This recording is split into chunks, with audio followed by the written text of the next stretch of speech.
vamos a aprovechar y vamos a ir inmediatamente a las Escrituras. Y quiero que me acompañe al Salmo 23.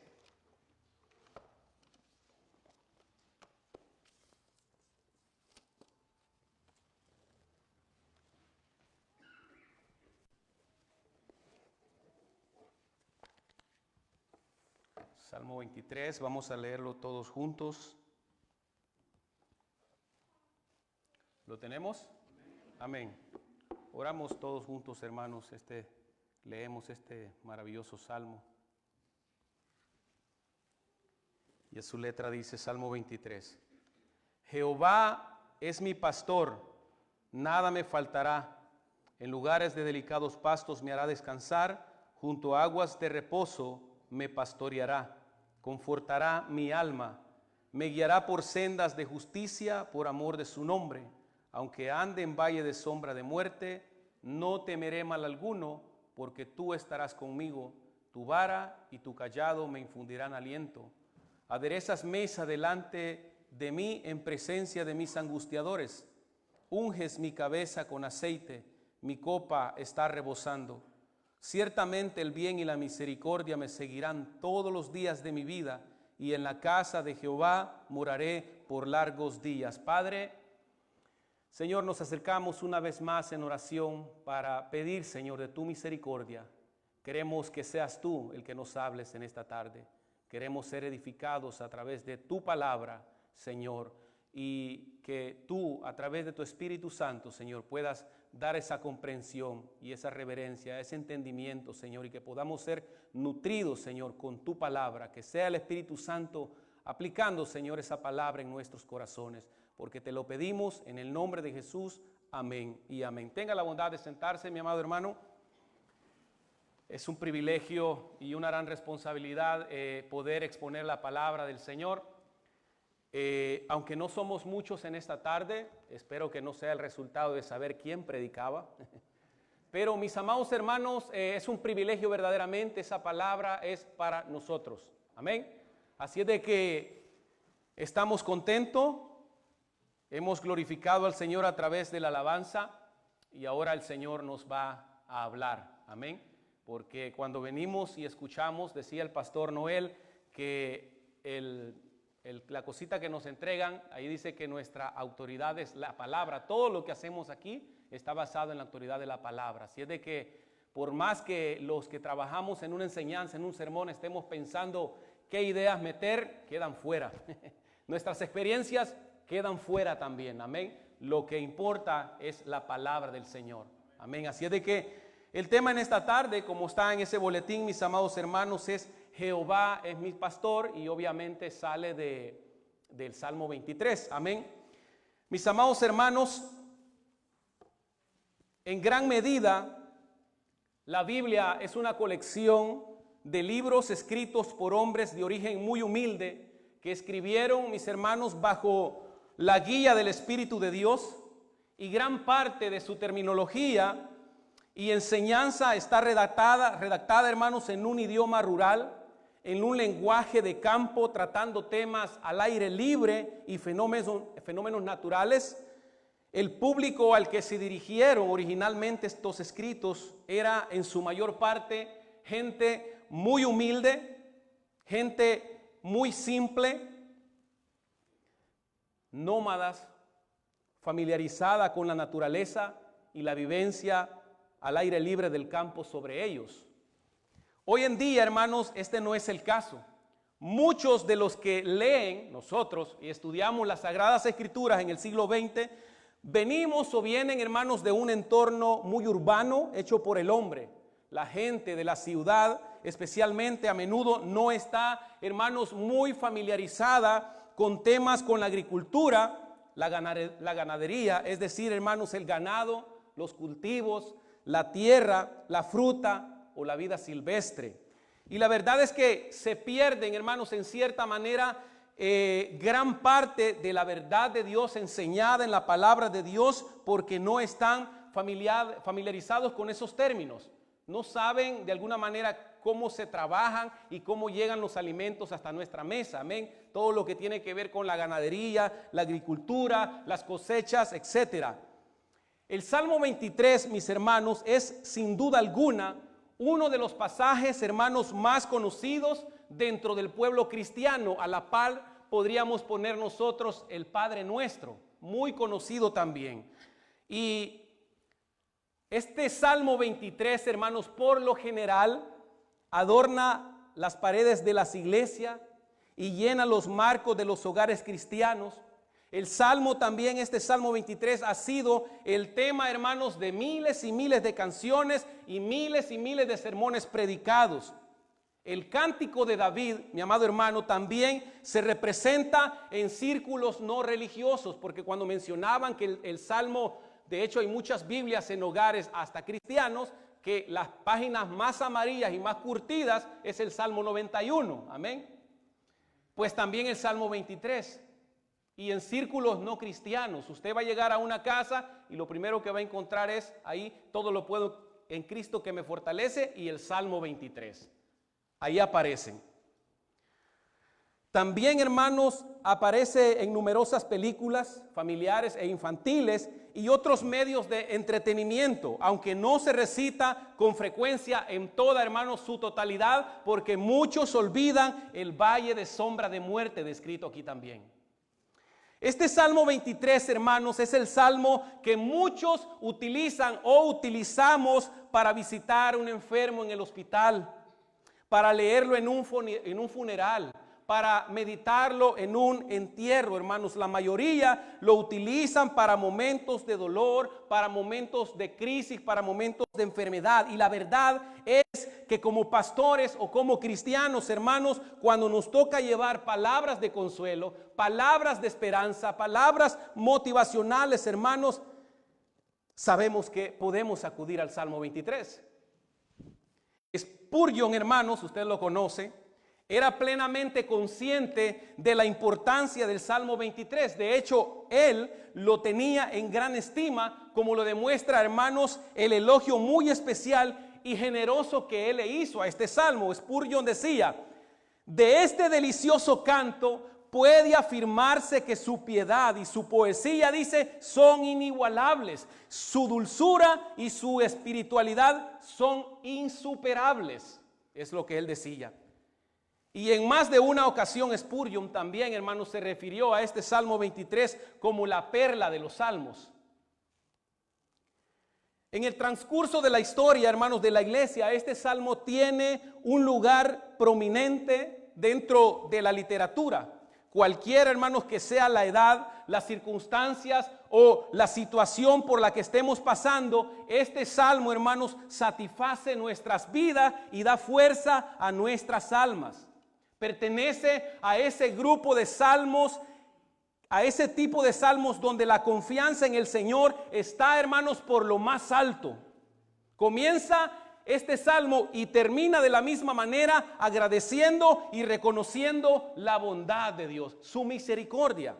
El título apunta a que este salmo de David, hermanos, si no podría ser de otra manera, aunque podríamos ver los elementos de alabanza y de adoración, tal vez no están esos elementos de dolor, elementos de tristeza que venía presentando en los salmos que ya hemos visto, en los salmos anteriores.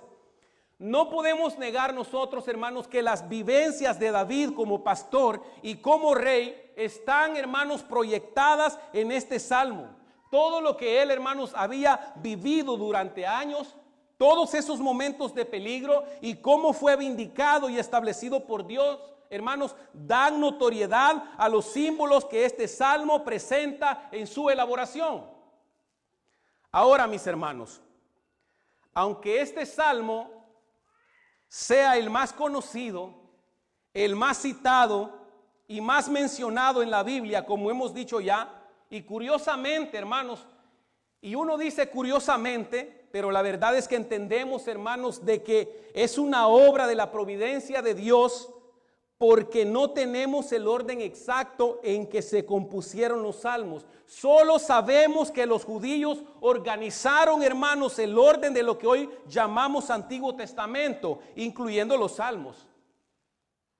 Ahí tenemos el Tanaj, que ellos dividían en tres partes: la Torá, la ley, el Ketubín, los escritos, el Nabín que son los profetas. Ahora, los salmos, hermanos, son una parte de ese Antiguo Testamento. Y el Salmo 23 cae, hermanos, en medio del Salmo 22 y el Salmo 24. Los números que aparecen en nuestras escrituras no son inspirados. Eso vino después. Las divisiones y los números, hermanos, no son inspirados de alguna manera. Ahora, precisamente el Salmo 23 cae en medio del 22 y en medio del 24, lógicamente. Mis hermanos, de hecho, el Salmo 22, 23 y 24 bien podría titularse miniserie El Mesías, porque es al Mesías, a Jesucristo, al que estos salmos 22, 23 y 24 hacen alusión, como toda la escritura. Existe una conexión, hermanos, entre los salmos 22, 23 y 24 y podemos ver una especie de trilogía en estos tres. Algunos han visto, hermanos, estos tres salmos como los tres ministerios del Señor. Salmo 22, profeta. Salmo 23, sacerdote, y el Salmo 24 a Jesús como rey. También se ha descrito como los tres símbolos tradicionales de la fe cristiana. La cruz en el Salmo 22, el cayado en el Salmo 23 y la corona en el Salmo 24. Otros lo han visto como el Salvador, el Salmo 22, el pastor, el Salmo 23 y el soberano, el Salmo 24. El Salmo 22, hermanos, en este salmo vemos a Jesús como el buen pastor. Ese buen pastor que su vida da por las ovejas, como el mismo Jesús lo declara en el Evangelio de Juan capítulo 10. Jesús dice, yo soy el buen pastor, y el buen pastor dice, su vida da por las ovejas. De manera, mis hermanos, que el Salmo 22 describe, lo vimos la semana pasada, los sufrimientos del siervo de Dios en la cruz, y describe con detalle lo que el Señor Jesucristo padeció en la cruz. Aunque fue escrito, hermanos, 1000 años antes de la crucifixión, y el Salmo 24 es el salmo que describe la coronación del Señor Jesucristo, cuando luego de su humillación Dios le da ese nombre, hermanos, que es sobre todo nombre, y hace de Jesús Rey de Reyes y Señor de Señores. Y el Salmo 23 aparece en el medio de esos dos, el siervo sufriente. El siervo glorificado en el Salmo 24 y en el Salmo 23, Jehová es mi pastor, Jehová es nuestro pastor. Ahora, mis hermanos, el porqué de esta explicación. Bueno, la semana pasada vimos el Salmo 22 y creo que aunque quizás no todos, pero muchos aquí, al exponernos a este salmo, lo hicimos, hermanos, con la máxima solemnidad y reverencia, porque probablemente, hermanos, nosotros aquí nunca hemos pisado tierra más santa que el Salmo 22 nos provee a nosotros. En el Salmo 22 vimos y fuimos al Gólgota inmediatamente, donde el buen pastor está poniendo su vida por sus ovejas. Durante horas el mundo ha estado envuelto en tinieblas profundas. Ahora lo que alguien llamó el grito huérfano de Emanuel retumba en el universo. Dios mío, ¿por qué me has desamparado? Ese es el primer versículo del Salmo 22. Detrás de la pregunta conmovedora está la asombrosa realidad. Realmente el Salvador en su sufrimiento fue literal y completamente, hermanos, abandonado por Dios. Y la respuesta es un rotundo sí. El Hijo eterno de Dios, que siempre había sido el objeto de la delicia de su Padre, ahora fue abandonado. El hombre, el Dios encarnado, el hombre perfecto que infaliblemente hacía la voluntad de Dios, experimentó la terrible desolación de ser separado de Dios. La pregunta es, ¿por qué? ¿Por qué el Hijo de Dios, santo y sin pecado, debía sufrir el horror concentrado, hermanos, del infierno eterno durante aquellas horas largas de tinieblas? Las Escrituras nos dan la respuesta.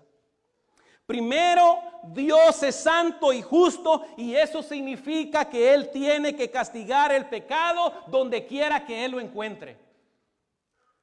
A Dios, hermanos, le es imposible hacerse el ciego o el de la vista gorda. Aunque el Señor Jesucristo, hermanos, no tenía pecado alguno que fuera suyo propio, Él tomó nuestros pecados sobre sí voluntariamente, hermanos, asumió la responsabilidad de pagar la pena de todas nuestras iniquidades. La deuda que debíamos nosotros, hermanos, fue puesta en su cuenta. Y su justicia fue imputada en nosotros. Qué tan transacción más santa, hermanos.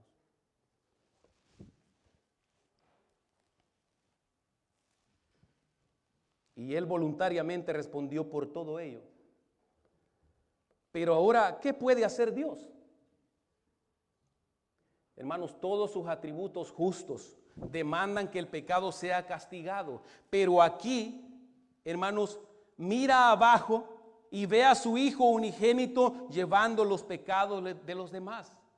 El Hijo de su amor vino a llevar nuestros pecados en su cuerpo.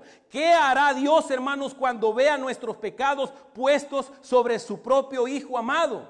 Hermanos, nunca hubo duda en cuanto a lo que Dios haría. Deliberadamente Él desencadenó toda la furia de su ira justa sobre su Hijo amado. El torrente, hermano, feroz de juicio divino descendió sobre la víctima inocente por ti y por mí, por nuestra causa. Cristo fue desamparado por Dios para que nosotros jamás tengamos que ser abandonados, para que tú y yo jamás tengamos que ser separados de Él.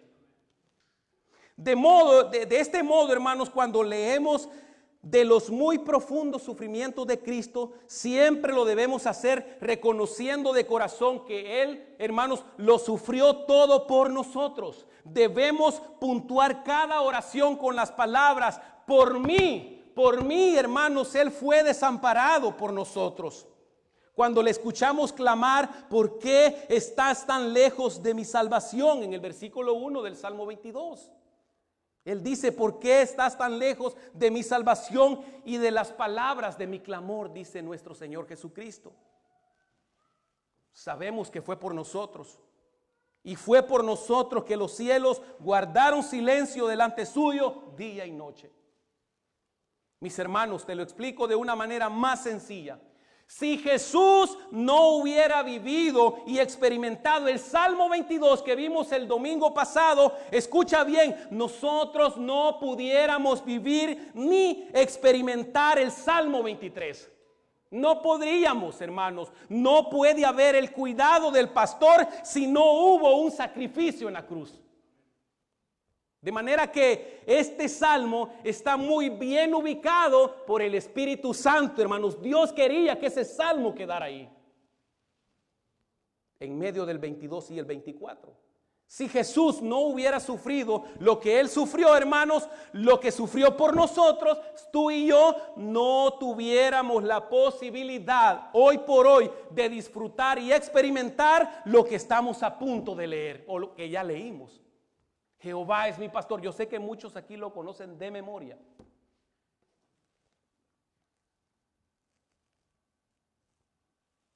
Ahora, hermanos, en base a que este salmo nos habla de ese pastor, ¿qué es lo que va detrás de un pastor? Las ovejas. Las ovejas. Yo quiero, hermanos, dar una breve descripción de lo que es una oveja, porque todo lo que vamos a decir tiene que ver con eso, con el Señor, nuestro pastor, y las ovejas. ¿Cuáles son las características de la oveja? Bueno, los lobos rapaces solo miran la lana, ¿verdad? Por ahí metemos a Maldonado sin temor a que vayan a criticar a Cash Luna. Son buenos para cortar lana.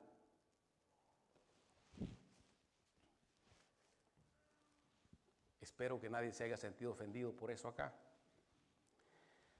¿Cuáles son las características, hermanos, de la oveja? Las ovejas, hermanos, ¿saben qué? Se pierden bien fácilmente. De hecho, ayer me preguntaba Freddy y al que le hemos llamado el pequeño Juan, a mi hermano Jonathan Pérez, recién agregado a esta congregación, gloria a Dios por ello. Y me decía, estábamos comentando y me decía el pastor Freddy, ¿y cómo te va? ¿Cómo estás trabajando? Ahí estamos, y toda esta semana me he sentido muy sensible a este salmo.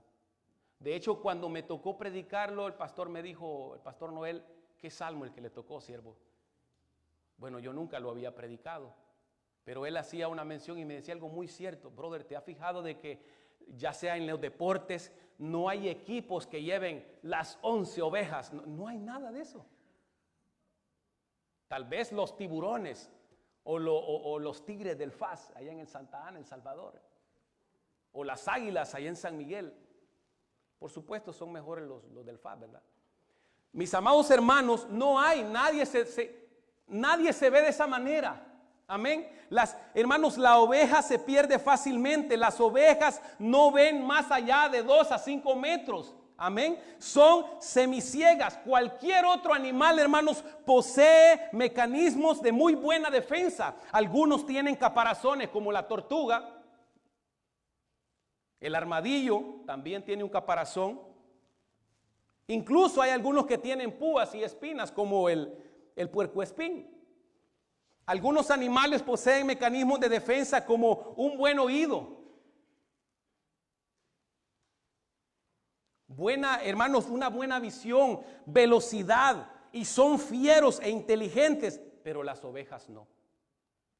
Las ovejas no.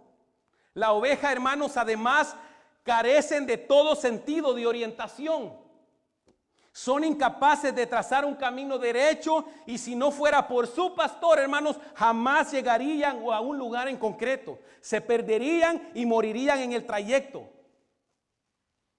En cuanto una oveja, hermanos, sale de su redil, se pierde. Por eso es que tú y yo debemos de estar aquí en el redil.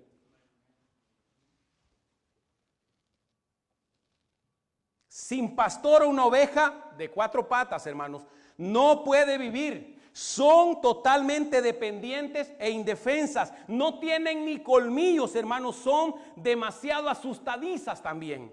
Se asustan fácilmente con cualquier ruido y entran en pánico corriendo en todas las direcciones. Las ovejas no tienen una apariencia, hermanos, amenazante. No la tienen.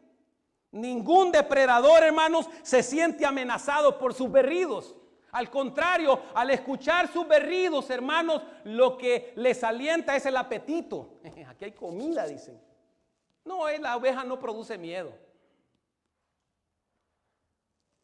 De hecho, ni siquiera, hermanos, alguien decía que ni siquiera en un circo para un show y divertir a la gente las verás, porque no valen mucho y además son muy torpes y tontas. Mis hermanos, mientras estudiaba un poco sobre las ovejas estos días, me di cuenta de que las ovejas son tan torpes que si de casualidad una oveja entra en una cueva pequeña donde solo cabe ella, o hay un barril acostado y se mete, hermanos, ella se queda ahí hasta que alguien la saque, porque no se le ocurre meterse reversa, no va a salir de ahí. Así son las ovejas.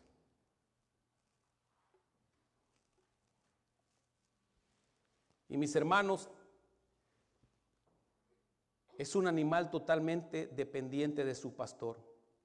Esto último, hermanos, es lo que parece muy interesante, que la oveja, hermano, no es un animal que vaga en solitario, independiente. La oveja no es un animal salvaje, la oveja no es un animal autosuficiente, la oveja es un animal que tiene dueño, de manera, hermanos, que yo estoy seguro que al escuchar todas estas características de la oveja, no habrá muchos que se quieran identificar con ellas, y mucho menos un rey como el rey David.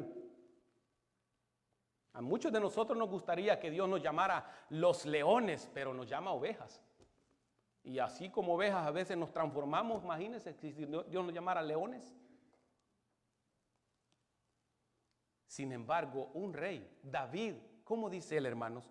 En el versículo 1, Jehová es mi pastor. ¿Y qué más dice? Nada me faltará. De manera que con esa analogía, esa metáfora que leemos en las Escrituras y que David nos presenta, veamos en concreto este salmo, hermanos, de David.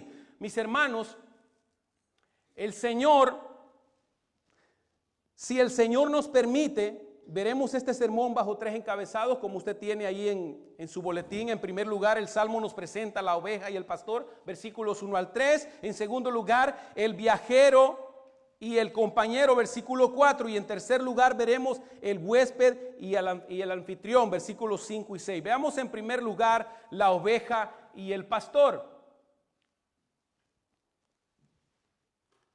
La gran mayoría, hermanos, de predicadores se mueven demasiado y muy rápidamente a las imágenes principales del Salmo 23. Las ovejas, el pastor, los pastos, el agua y la oscuridad poética del valle de sombra de muerte.